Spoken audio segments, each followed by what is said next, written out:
আসসালামু আলাইকুম। যারা 47তম বিসিএস পরীক্ষা দিবেন কিন্তু বুঝতে পারছেন না কোন টপিকসগুলো গুরুত্বপূর্ণ, কতটুকু পড়তে হবে এবং কি কি পড়তে হবে, আজকের ভিডিওটি তাদের জন্য। Turning point with Fahia YouTube চ্যানেলে আপনাদের স্বাগতম। এখানে আপনারা পাবেন job circular, job exam notice, job exam suggestion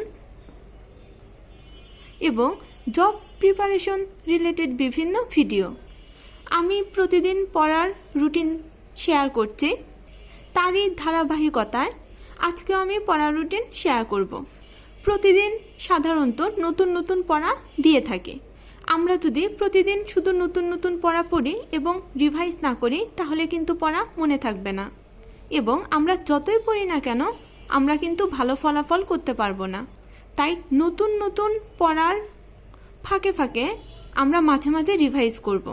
Bangladesh বিষয়বলিতে সাধারণত 30 নাম্বারের প্রশ্ন আসে, অনেক নাম্বার, এর জন্য বাংলাদেশ বিষয়বলি আমরা এই কয়েকদিন পড়েছি।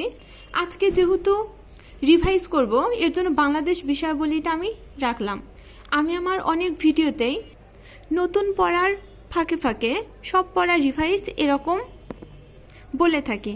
যেমন আমার একটি ভিডিওতে আমি বাংলা বিগত দিনগুলোতে যা পড়েছি সব রিভাইজ এমনটা বলেছিলাম। গণিতের জন্য আমি এমন ভিডিও দিয়েছি।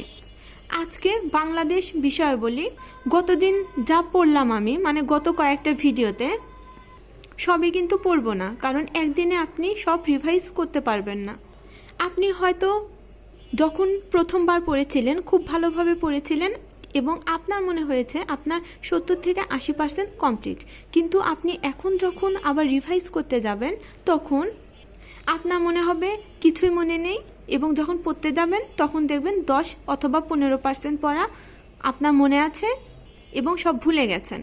তাই আমরা যতই পড়ি না কেন, আমরা যতবার রিভাইজ করব আমাদের কিন্তু পড়াটা তত বেশি মনে থাকবে। আমি আমার এই ভিডিওতে বলতেই পারতাম যে বিগত দিনে সব পড়াই রিভাইজ, কিন্তু আমরা বিগত দিনে সবই পড়লাম, সবগুলোই কিন্তু পরীক্ষার জন্য ইম্পর্টেন্ট না। আসলে কি ইম্পর্টেন্ট এটাও কিন্তু কেউ বলতে পারবে না। সাধারণত যে টপিকসগুলো থেকে প্রতি বছরই প্রশ্ন হয় আর যে টপিকসগুলো থেকে প্রশ্ন হওয়ার সম্ভাবনা আছে ওইগুলো গুরুত্বপূর্ণ বলে ধারণা করা হয়। আর এতদিন যে অধ্যায় বা যেই টপিকসটা গুরুত্বপূর্ণ ছিল এখন কিন্তু সেই অধ্যায় বা সেই টপিকসগুলো গুরুত্বপূর্ণ নাও হতে পারে। যেমন ভাষা আন্দোলন থেকে প্রায় প্রশ্ন হতো, এবার কিন্তু প্রশ্ন নাও হতে পারে। মুক্তিযুদ্ধ থেকে প্রশ্ন হতোই, এবার একটি প্রশ্ন হতেও পারে নাও হতে পারে। বঙ্গবন্ধু শেখ মুজিবুর রহমান এই টপিকসটা খুবই গুরুত্বপূর্ণ ছিল, এখন কিন্তু গুরুত্বপূর্ণ না। 1954 সালের নির্বাচন এই টপিকসটা এতদিন খুবই গুরুত্বপূর্ণ ছিল, কিন্তু এখন আর এই টপিকসটা গুরুত্বপূর্ণ না। 1966 সাল 6 দফা এটা কিন্তু খুবই খুবই খুবই গুরুত্বপূর্ণ ছিল, প্রায় সব পরীক্ষাতেই একটি অথবা দুইটি প্রশ্ন এসেছে। এখন আপনি এই বিষয়গুলো স্কিপ করতে পারেন। যদি আপনি জানতে চান তাহলে অবশ্যই পড়বেন, কিন্তু যদি মনে করেন যে না পরীক্ষায় প্রশ্ন আসবে না, আমার এতটাও জানার দরকার নেই, তাহলে আপনি বিষয়টা স্কিপ করতে পারেন। কিন্তু আলোচনা বা সমালোচনা করার জন্য কিছুটা হলেও জানার দরকার, বা অন্য কোনো টপিকস আপনি বোঝার জন্য এই টপিকসটা আপনি আপনার জানার জন্য যতটুকু দরকার ততটুকু পড়তে পারেন। এতদিন যেমন আমরা 6 দফা মুখস্থ করতাম, A to Z গুরুত্বপূর্ণ ছিল, এখন কিন্তু এই টপিকসটা একদমই গুরুত্বপূর্ণ না। এর জন্যই আমার প্রস্তুতিমূলক ভিডিওগুলোতে আমি যে পরামর্শ বা যেই সাজেশনগুলো পাচ্ছি সেগুলোই শেয়ার করছি। আমরা আগামী দিন, মানে আজকে সন্ধ্যা থেকে আগামী দিন সন্ধ্যা পর্যন্ত যে পড়াগুলো পড়ব, বাংলাদেশের জাতীয় বিষয়াবলী, এটা খুবই গুরুত্বপূর্ণ। বাংলাদেশের সংবিধান যদিও সংশোধন হওয়ার সম্ভাবনা আছে, তবুও পড়তে হবে। এখন সংবিধানটা মুখস্থ না করে বিগত সালের প্রশ্নগুলো পড়বেন, এবং বঙ্গবন্ধু শেখ মুজিবুর রহমান এবং তার পরিবার সম্পর্কিত যদি কোনো প্রশ্ন এসে থাকে ওই প্রশ্নগুলো আপনি স্কিপ করতে পারেন। বাংলাদেশের কৃষি সম্পদ এই অধ্যায়টা থেকেও কিন্তু প্রশ্ন হয়।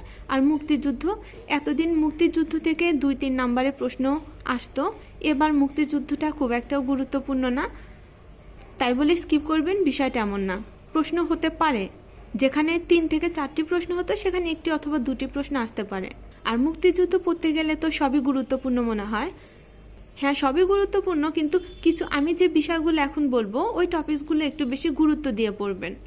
11টা সেক্টর খুব ভালোভাবে পড়বেন। সেক্টর, কোন সেক্টরে কে কমান্ডার ছিলেন, কোন সেক্টরে কোন কোন জেলা ছিল, 3টা ফোর্স আছে, S force, K force, Z force, এই ফোর্সগুলো সম্পর্কে পড়বেন।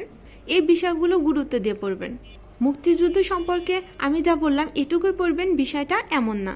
যেগুলো খুবই গুরুত্বপূর্ণ আমি এই টপিকসগুলো আপনাদেরকে বললাম, আপনারা আপনাদের মতো করে পড়বেন এবং আমি যে টপিকসগুলোর কথা বললাম এই টপিকসগুলোকে গুরুত্ব দিয়ে পড়বেন। পারলে কালার পেন দিয়ে মার্ক করে রাখবেন, কারণ মুজিবনগর সরকার এতদিন খুবই গুরুত্বপূর্ণ ছিল, কিন্তু মুজিবনগর সরকার এখন কিন্তু গুরুত্বপূর্ণ না। প্রশ্ন আসতেও পারে, নাও আসতে পারে, কিন্তু আমি যে টপিকসগুলোকে গুরুত্বপূর্ণ বলছি এই টপিকস থেকে প্রশ্ন আসার সম্ভাবনা 90 থেকে 95%। তাই আমার বলা টপিকসগুলোকে কিন্তু বেশি গুরুত্ব দিয়ে পড়বেন। আর আমি কিন্তু কখনোই বলিনি আমি যে টপিকসগুলো বলবো বা যা গুরুত্বপূর্ণ বলবো এর বাইরে আপনি পড়বেন না। আপনি এর বাইরেও পড়বেন যেটা আপনার গুরুত্বপূর্ণ বলে মনে হয়, কিন্তু আমি যে টপিকগুলোর কথা বলবো এগুলো গুরুত্বপূর্ণ না, এগুলো স্কিপ করতে পারেন, ওইগুলো অবশ্যই স্কিপ করতে পারেন। আমি প্রতিদিনে পড়ার রুটিন দিচ্ছি এবং বলছি কোন টপিকসগুলো গুরুত্বপূর্ণ, কোনগুলো গুরুত্বপূর্ণ না, ওইগুলো মাথায় রেখে পড়বেন। আর যেগুলোকে আমি খুবই গুরুত্বপূর্ণ বলছি, আপনি যদি শুধু এইটুকুই পড়েন তাহলে কিন্তু প্রস্তুতি ভালো নাও হতে পারে। এখন যেহেতু আপনার প্রস্তুতিটা শুরুর দিকে, আপনাকে এখন সবই পড়তে হবে, কিন্তু পরীক্ষার আগে আমরা সব পড়ব না। আমরা 150 থেকে 60 মার্ক যেন খুব ভালোভাবে কমন পাই এরকম টপিকসগুলো ধরে ধরে পড়ব।